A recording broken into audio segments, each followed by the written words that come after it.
ଆଜ୍ଞା ନମସ୍କାର। ମୁଁ ସେଇ ଅବୁଝା ମଣିଷ ନ ବୁଝିପାରିଲେ ମୁଁ ଆପଣମାନଙ୍କୁ ପଚାରେ, ଆଉ ମୋର ସେଇଟା ଆଦତ। ଆଜ୍ଞା ଗୋଟାଏ କଥା କ'ଣ ନା, ମୋର ବି ଅଙ୍ଗେ ନିଭା କଥା, ଆଉ ଆପଣମାନେ ବି ଏଗୁଡ଼ାକ ଜାଣିଥିବେ, ନିଜେ ହୃଦୟଙ୍ଗମ କରିଥିବେ। ଆପଣ ଦେଖିବେ ଆପଣଙ୍କର ସାଙ୍ଗଫାଙ୍ଗ, ଖାସ୍ କରିକି ପୁଅ ପିଲାମାନଙ୍କର, ଝିଅ ପିଲାଙ୍କ କଥା ତ ମୁଁ ଜାଣିନି, ଭୁବନେଶ୍ୱର ଯାଇଥିବେ। ଗୋଟେ 10-12 ବର୍ଷ ପରେ, ଆମେ ତ ଗଭର୍ଣ୍ଣମେଣ୍ଟ ସ୍କୁଲ ପିଲା, 10-12 ବର୍ଷ ପରେ ଆଜ୍ଞା ଦେଖା ହେଇଗଲା। ଦେଖା ହେଲା ପରେ ଆଉ କ'ଣ ଭଲ, ହଠାତ୍ ଗୋଟେ ଦେଖା ହେଇଗଲା କେଉଁଠି ଗୋଟେ ବେକରୀ ସପ୍ରେ କି କ'ଣ କେଉଁଠି ଗୋଟେ ସିଏ କଫି ପିଉଥିବ, ସେ ପିତା ଲାଗୁ ମିଠା ଲାଗୁ ପିଉଥିବ ସେ ଜବରଦସ୍ତିଆ। ତ ଆପଣ ଯାଇଥିବେ ଗୋଟେ କାମରେ କ'ଣ ଓହ୍ଲେଇ ପଡ଼ିଥିବେ, ଆପଣ ଟେନସନ୍ରେ ଥିବେ। ସେ କହିବ ଆଜ୍ଞା ଆଉ ଭଲଟି? ହଁ ହଁ ଭଲ, ଆଉ କ'ଣ ଆଉ ଚାଲିଛି? ଏଠୁ ଆପଣ ଆପଣଙ୍କ କଥା କ'ଣ କହିବେ, ଆପଣ ତ ଟେନସନ୍ ଅଛନ୍ତି, ସିଏ ତା କଥା ଗୁଡ଼ାକ କହିବ। ଆଉ ଆସୁନୁ ଅଫିସ୍ ଆଡ଼େ। ଅଫିସ୍ କରିଦେଲାଣି ଭାଇ, ଆପଣଙ୍କ ମୁଣ୍ଡ ଖରାପ ହେଇଯିବ।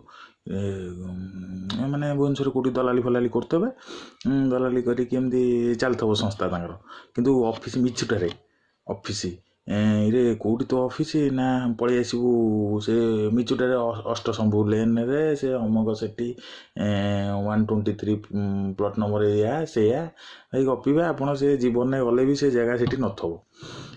ତେଣୁ ଏମିତିଆ ବହକାଲିଆ ଗପ ଗପନ୍ତି। ତାପରେ ଆଉ ଆପଣ କିଛି ପଚାରୁନଥିବେ, ଆଉ ସେଠି 1 କୋଟି ଟଙ୍କା ଇନଭେଷ୍ଟ କଲି, ସେଠି 3 କୋଟି ଇନଭେଷ୍ଟ କଲି, ଆଉ ଗୋଟେ ପଟିଆରେ ଜାଗାଟା ନେଲି 18 ଲକ୍ଷ, ଆଉ ମୁଁ ବୋଲି କମ୍, ନହେଲେ ଆଉ କିଏ ହେଇଥିଲେ ଆଉ ତୁ ଗୋଟେ ନେଉନୁ।